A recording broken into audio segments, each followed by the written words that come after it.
Charles, tu te souviens de l'aspirateur de ma grand-mère? Il a duré plus de 20 ans.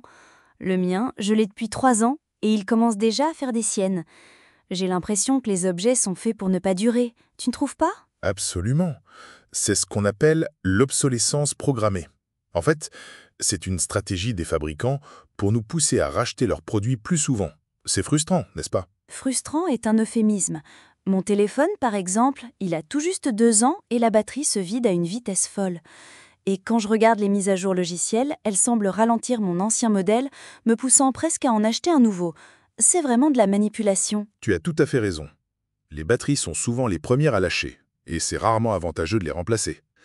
Et pour les logiciels, c'est une technique courante. Ils créent des versions plus exigeantes en ressources, ce qui rend les anciens appareils moins performants. C'est un cercle vicieux. Mais c'est légal ça? J'ai entendu parler de quelques affaires, mais j'ai l'impression que c'est une pratique tellement généralisée que personne n'agit vraiment. C'est une excellente question. En France, par exemple, l'obsolescence programmée est devenue un délit en 2015. Il y a eu quelques cas emblématiques, comme des fabricants d'imprimantes accusés d'avoir des puces qui bloquaient les cartouches avant qu'elles ne soient vides, ou encore des marques de smartphones qui ont ralenti volontairement leurs anciens modèles.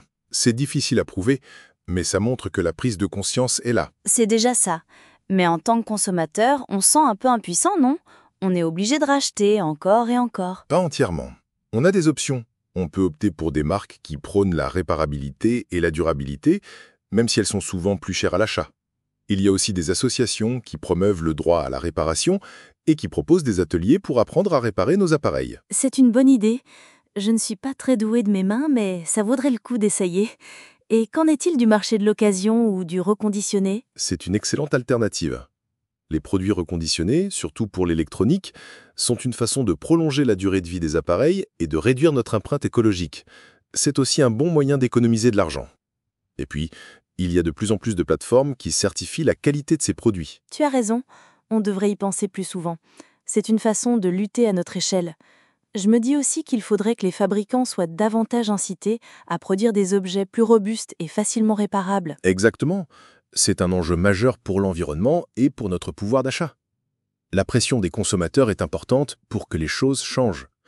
Le mouvement pour une consommation plus responsable prend de l'ampleur, c'est encourageant. Oui, c'est vrai. On a peut-être un rôle à jouer, même modeste. La prochaine fois, avant d'acheter un nouvel appareil, je vais vraiment regarder sa durée de vie estimée et sa réparabilité.